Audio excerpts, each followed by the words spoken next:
to the August meeting of the Cedarfield Residents Council. Nancy, would you?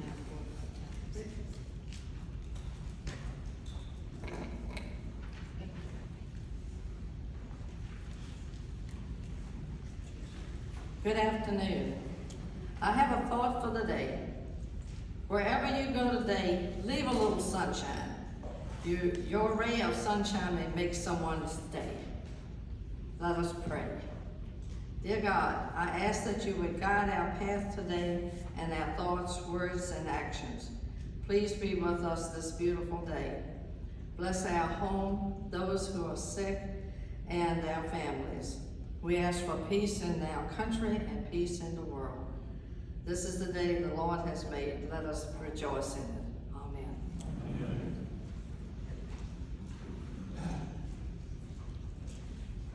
We have some really good news today. We have someone that has offered to become the secretary-elect. And so we're going to need to elect her to the Bracky, would you just stand up for a second there? Let folks see you. Wave.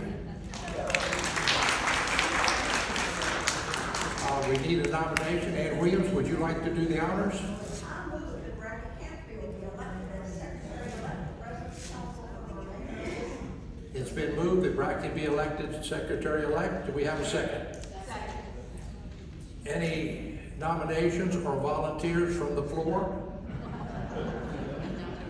Guess we're gonna wait too long for that. Do I have a motion the nominations be closed? Second? All in favor? Okay, we have one, Bracky Canfield. All in favor of electing Bracky to the position of secretary-elect, say aye. This is just, thank you. Any opposed? Congratulations, Bracky. That whooshing sound you hear is Joy Nevin breathing again. Okay. Denise?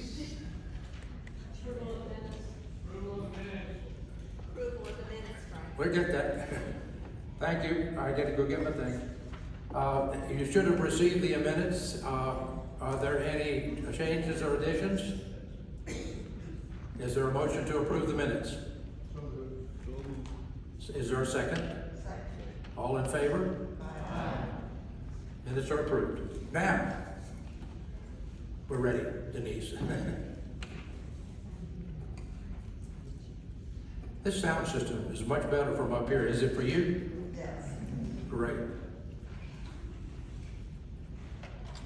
Hello, everybody. I'm Denise Bakula. I'm a volunteer at the Cedar Chest, and I'm here to give you a very short report on what's going on there. It's a bird. It's a plane. I'll bet you thought I was going to say it's Superman. But you're wrong. It's the Cedar Chest, and we are flying high. Thanks to the residents who donated furniture, TVs, and the like, we had a hugely successful auction raising a little over $2,000. If you had a winning bid,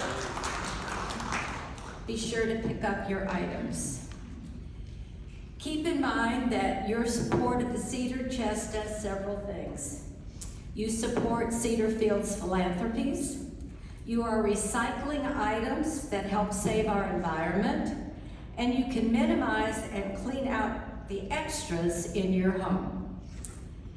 Because we had so many items donated recently, receiving will be closed this Thursday. Thank you.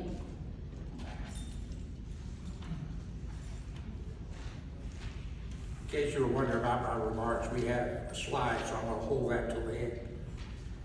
Who's had a chance to enjoy destination dining? Okay, Jim's probably safe for you to come up and give the dining report then. Jim Fahrenholt Dining.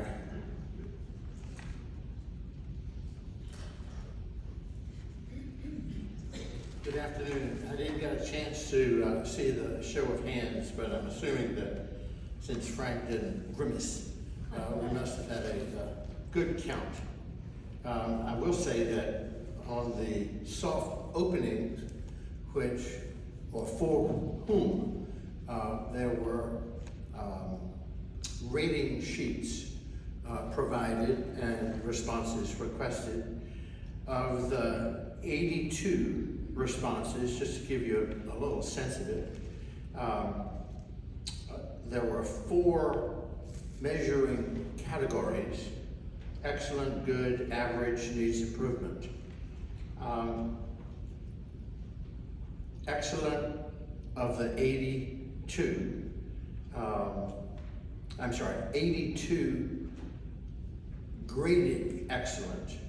The total of the group was 120. So a great majority in the absolute top category. Now, then we broke the grading down, if you will, into categories of server, food, and then an overall. And I have to say that on time and attentiveness in the server block, so to speak, were the 2 leading highest grades. And I'm sure Neil hopes that we continue with that valuation and appreciation, but having participated 3 times myself, I must say that it has been quite enjoyable, and I hope it has been, and for those of you who might not have been able to participate, you will. And I add that comment because there were several cards and letters to your chairman about the inability to get on the list for a reservation. That was concerning to the dining staff, to say the least. In this manner, apparently a number of us have participated on a rather broad basis several times, and we have spoken with, or I should say Neil and the team have spoken with the hostesses to try to figure out how we can, I hate to say control, but how we make sure that everybody gets a chance. So hopefully we will be able to, let's say, catch those whose names appear more often than perhaps they should, and have space for those of you who might unfortunately not been able to make a reservation so far. We certainly do not want to get to a point of keeping a tally. That just seems unfriendly. But hopefully it will move along. Relative to the dining committee meeting last week, let me break our topics into 2 major categories. First being the capital projects which are underway. The second being the Director of Dining Services report, i.e. Neil's, and the dining room managers, plural, reports. Relative to capital projects, some of you may have stepped into or busied yourself around the clubhouse. Renovation is about 80–85% complete. For the patio, there were several suggestions, recommendations that we be more careful in, let's say, the condition, maintain the condition, as well as taking care of the cushions, I guess is the better way of me expressing it. We are concerned that there has been no receptacle in which to put the cushions if at the end of a day or a function they're just left out to the elements, which is unfair both to us as the owners of them essentially, as well as their care and length of existence. So I'm hopeful that patio boxes will be obtained and made available. And in the future, if you're having a function or if you're there at the end of a function, it would be great if you would take a little bit of notice and throw a cushion into one of these receptacles so that they won't be either damp or inclined to disintegrate faster. A second topic under capital projects, just to report to you, there has been no further discussions concerning the lounge or bar area or cocktail area for which we had passed a survey a number of weeks ago. It obviously will entail funding, and it is not on the capital agenda for Cedarfield so far. The grill kitchen, just to report to you that Neil reported that the setup has been totally reworked, as you may be aware, and while not as streamlined and updated as they might have preferred, they are satisfied, and hopefully, and particularly, the chefs seem to be quite pleased with the enhancements. Relative to the Director of Dining Services report, i.e. Neil's, there were three principal topics under that, or four, I guess, including Prima Destination Dining. Four particular topics we thought might be interesting to you. Primary being the kickoff of Destination Dining and the response, which I must say has been marketed interest.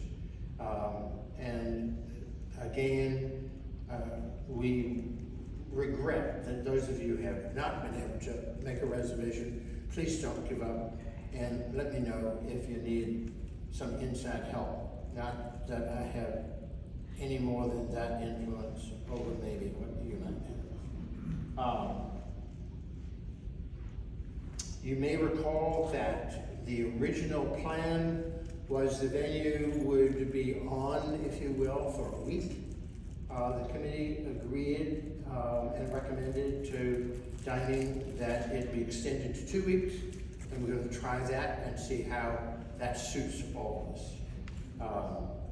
Obviously, it's a working process, and so while we hope to minimize the fits and starts,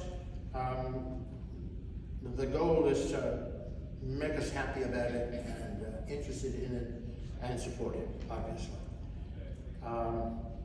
On the opinions for the soft openings, I gave you highlights. If anybody wants to see or have a copy, I would be glad to make one available for you. And in fact, I have a dozen or so copies if someone wants one. Menu changes, which obviously to many of us is a touchy item from time to time, as well as, or particularly, the takeout.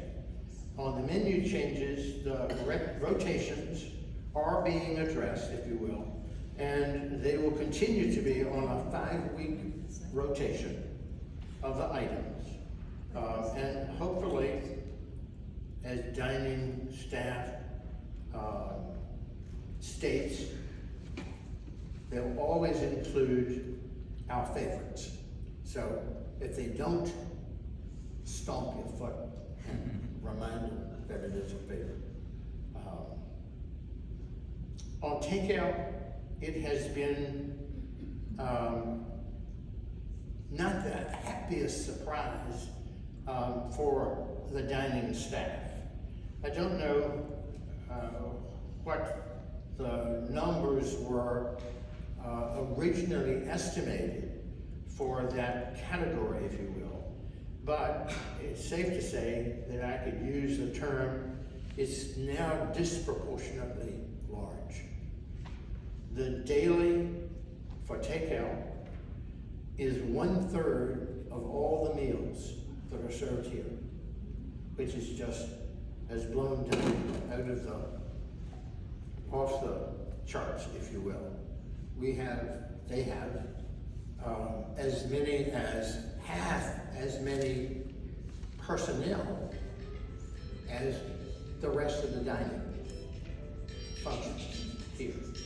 So when you think about that, that was quite a change in sort of opening the service. But we will continue, they will continue to hone it and hopefully make it smooth. And I believe that each of you, or certainly should have received a memo on the 21st, that was dated the 21st, from Neil, who's Director of Dining, relative to each of the major sort of subjects, being destination dining and takeout menu. If you didn't, again, I have copies up here. If you don't have one, or you tossed it, or whatever. And if there are additional questions or concerns, please make them known. Because we are trying to make it smoother, include the formats and presentations that will meet your needs. But again, it could be a process that will take a bit longer to get to your total satisfaction. On the third and last project topic, dining room manager, as you might imagine, the primary issue there is the national search for an executive chef. This is a very serious matter, as you might imagine, and so there's no sort of rush here. We're hoping that we'll get the opportunity to interview outstanding people and maintain our dining room as the best dining room for a CC operation in the region. There are some, several candidates around, but we're not, again, pressing on resolving that.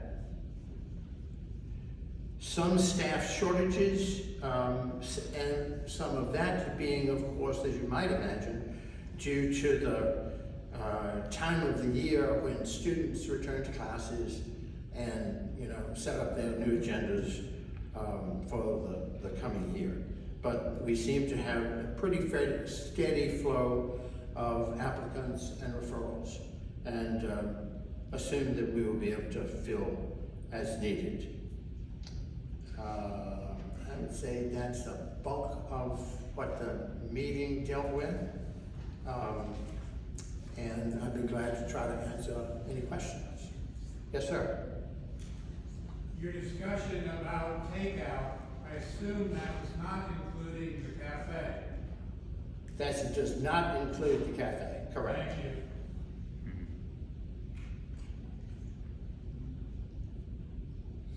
Thank you. And if anyone need a copy of either the takeout menu or the survey or Neil's memo, I have some. Thank you. You may recall that one of the pathways is socialization, and the number of people that are not coming to dine with the rest of us has gone down substantially since COVID, obviously. But please, if you can, come back and enjoy some time with them in the dining hall. That is one of the places that some really nice socialization takes place. The next report is facilities. Ann Williams.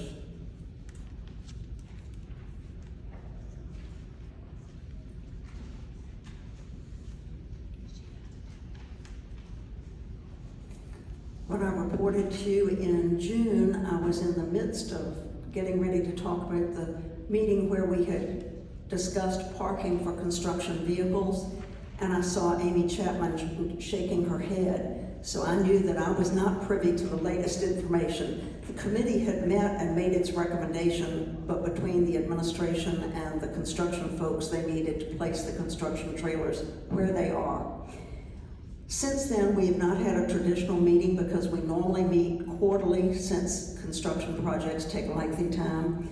But several of us were involved in interviewing final candidates for the position of Director of Maintenance and Engineering, and Mr. James Hicks arrived at Cedarfield this week. He is, as we speak, in orientation. He has most recently been a property manager of office space, but he did spend 5.5 years at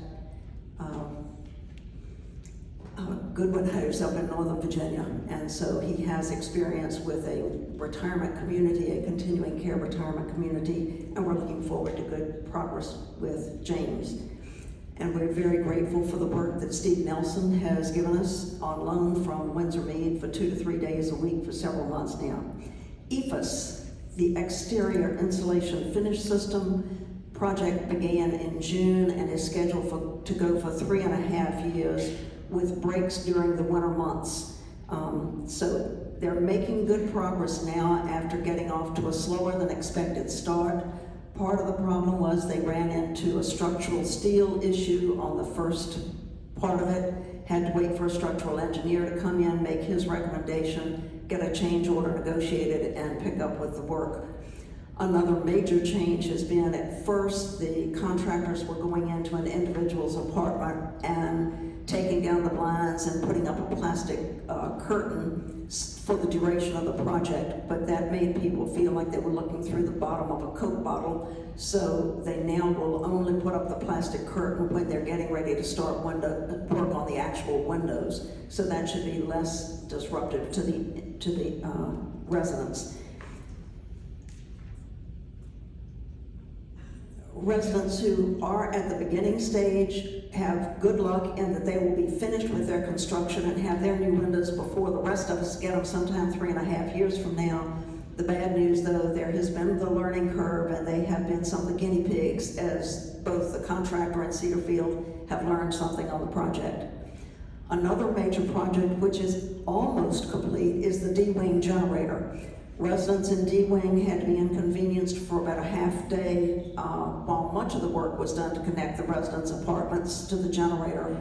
On Wednesday of this week, today, we expect the generator to be connected to all apartments, and any work in apartments will be finished. There will still need to be work done in the garage, which will affect the Wi-Fi of D-Wing residents. This project will then come to an end slightly over 3 years after residents realized they did not have a generator as promised in their units. And there are 27 units in the D-Wing. Some apartments kind of look like they're in D-Wing, like 82 and 83, but they're not part of D-Wing.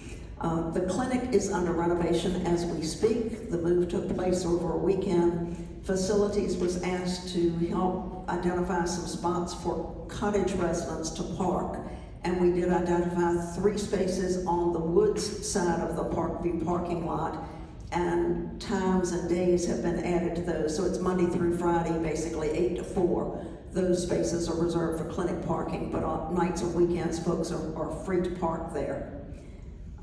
Any questions of me? Thank you. Thank you. Finance, Carol Markow.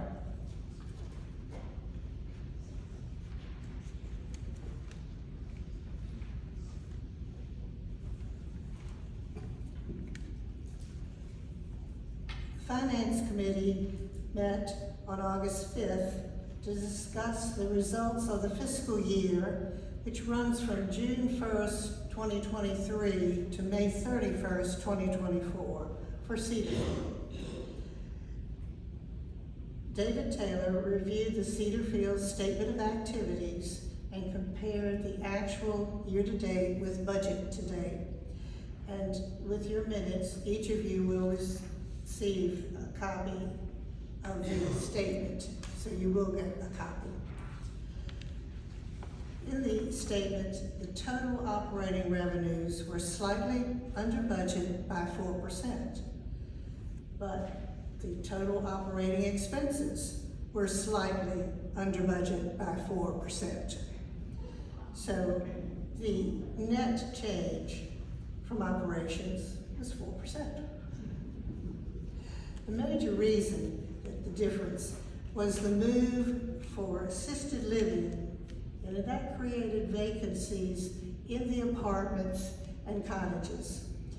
And with those vacancies, those apartments and cottages had to be renovated, and that slowed some of the move-in. Now, we've seen over time how that has rapidly changed, and we will see in the results of the first quarter of this new fiscal year, where our occupancy rate is up in the 90% plus range, which is where we want it to stay. So that's an excellent thing that we know that it's cured itself. The other thing that happened that we did not expect, of course, but we all know it happened, we did not get the Medicare approval. We now do have it, but that also, we had budgeted income and expenses, and none of that occurred. So they were the reasons for the change in income and expenses in our budget. In the non-operating part of the statement, the bottom part, we came in over budget in investment income, which is great.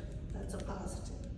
We came in a little under budget on interest expense. But even when we factored those two things in, the final net bottom line, which most of you would look at first probably, was positive and over budget. So we had about 1.5 million net. Now, where do we spend all that money?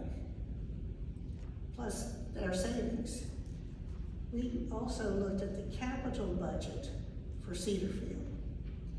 And that amount for the year was $9.9 million. What did we spend it on? We spent it on expansion and renovation, $4 million. That was the biggest part. The cottage and apartment renovations, $3.5 million. And through that first fiscal year, this fiscal year, the generator, which a lot of people have asked me about, was about $460,000. So those are the major expenses that came out of our capital budget. After we had looked at Cedarfield, which of course was our primary concern, we looked at the rest of Pinnacle, and we had some questions. The company that they've set up, HCRC, has under it Senior Living and Affirmation Home Health. And we were told that they had a loss for the fiscal year of $682,000. So we've requested a little more information there, whereas we're not given a statement on the activities for those businesses. We still feel like we would like to know, since we've taken investment money, put into it, how are they doing? Is it becoming more positive? Most new ventures do take a couple of years before they return positive. That is not unusual, but we would like to see a little bit more information, so that's on our request list. The other thing that of course is on our request list is the purchase of the 2 Spring Arbor facilities. But none of that's closed in the last fiscal year. It's all going to be in this current fiscal year, and we will be looking seriously for financial information on that. So that will be our big projects for the new year. We are also waiting.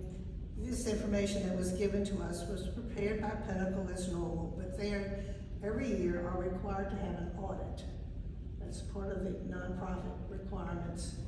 And we are still waiting to see the audit results, to see if there are any changes. I don't think there will be, but we check it carefully. And so that will be our next big project, to see the results. It should be sometime in September we get that report, we're hoping. Any questions? Thank you. Thank you, Carol. Library, Sally Wood.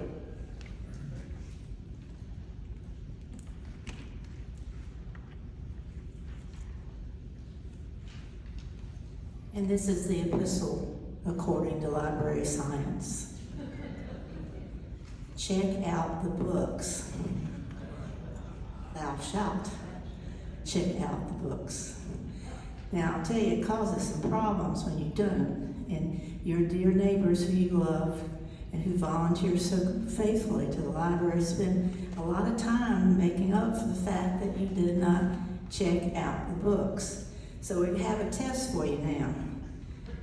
Where do you check out books? In the main library. Anything that's outside the perimeter of the center has to be checked out against the walls, in other words. Now, the paperbacks, they're in the two bookcases that are portable. They do not have to be checked out. So to make it a little tougher on y'all, we decided we would have a checkout system now for the balcony library. It's a good idea because it allows us to keep up with the books we have. Because when you check them out, we know you have them and we can go after it. And we're very generous. We don't fine you or anything. We call you in time to say you've forgotten to return the book. So look out for the library, balcony library. There's been a lot of work. It's been sort of complicated and detailed to have one library on the fourth floor and one on the third floor and try to get everything in the computer. But you'll turn to the back of the book and see blue cards. You will fill it out just like you're used to filling it out any library in this country. Now, we're still busily working on it. We're hoping in the next week to be through, and I will post on 971, and then we'll have some notice upstairs on the fourth floor indicating we're in business. We're checking it out now. And I want you to know it's time consuming, and we've had Marion Fitzpatrick, Betty Lou and Bob Gilliland, Jenny Hendren, Ted McCormick, Eleanor Washburn, and myself working on this project.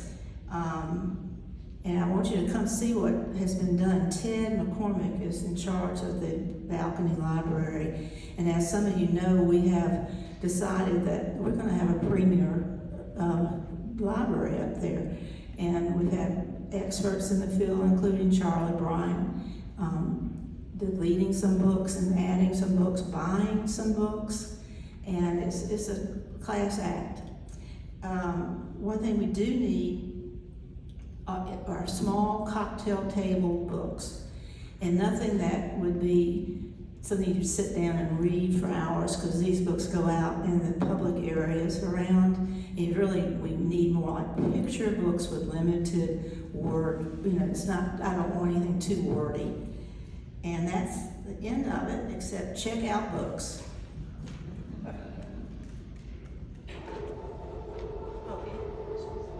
Check out books. Are there any questions? That's the end of the reports from the committees. Are there any questions? Is there any new business? Old business? Okay, I got a couple of things I'd like to talk to you about. Get the slide bar up here if you can, Delonte. It's warming up. There are several awards that can be given to team members here. As you may remember, last year, Katrin Adula and Danica Sellers both received the Vision Award. I want to tell you a little bit about those awards if I can get my slide up.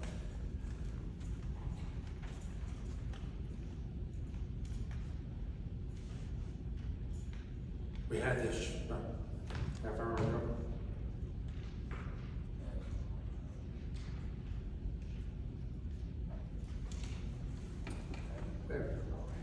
This tells you what the awards are. The first one is the Mission Award. Is an award that's given by supervisors and people that are on the team. But the two that we can give, the first one is called the Value Award. As you see up there, you can give an award for culture, stewardship, partnership, diversity, hospitality, and quality. Anyone who lives here can recommend a team member for that award. If you want to find the forms, I'm going to send them around to the area reps, but they're in the Human Resources office. Does anybody know where the Human Resources office is? I didn't.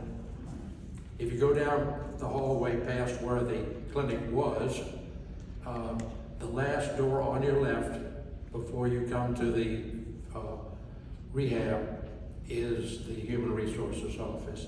If you go in there, there's a group of slots on the wall. The upper left-hand one has these awards.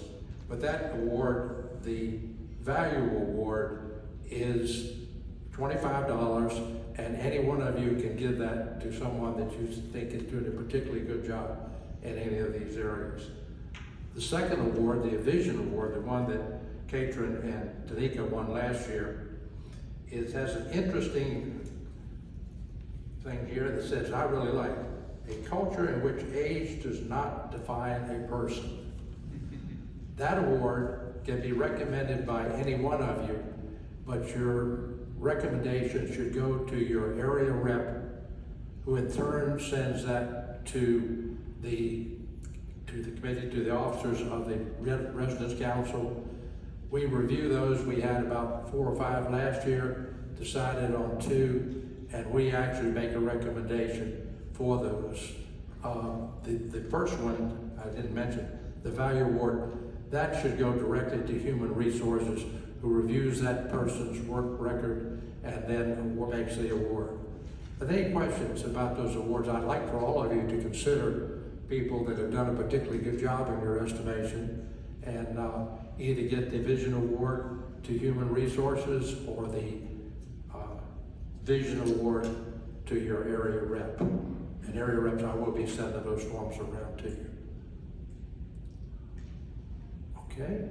Right. Yes? Comment, rather than writing a nice memo about a team member who's doing a super job, put them up. Rather than writing a memo to the supervisor about an employee who's doing a terrific job, put them up for a Value Award. There's a little teeny tiny piece of money that comes with that.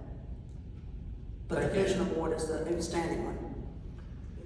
Okay, that takes care of that. Are there any area reps that would like to say something about their area, what's going on? Is that you, Ellen? Yeah. I'm at area 7, and we have, Wait a minute. I'm the area rep for 7, and we had a small party to welcome new people and say goodbye to Ann James, who moved upstairs. We're all gonna miss her piano. But Dale Boyce is right here. She's one of the new. We also have another couple who've moved in, but they were unable to be with us today. That's Stuart and Elena Whitehurst. And also, I don't know that we've ever introduced you, have we? Okay. Susan Burgess. I just wanted to be sure that everybody knew we had new people. Thank you, Ellen. Any other areas would like to say something? Area reps? Okay, are there any new people here that have have moved in the last 2 months that are here at the council meeting? Please stand up and tell us who you are if you are, and because last time that happened, they made a bunch of new friends before they left. Well, I don't see any, so I guess that brings us to the end. Do I have a motion that we adjourn? Okay, so moved.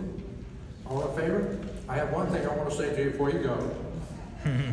By the time you reach 80, you probably have learned everything that you need to learn. After that, all you have to do is remember it.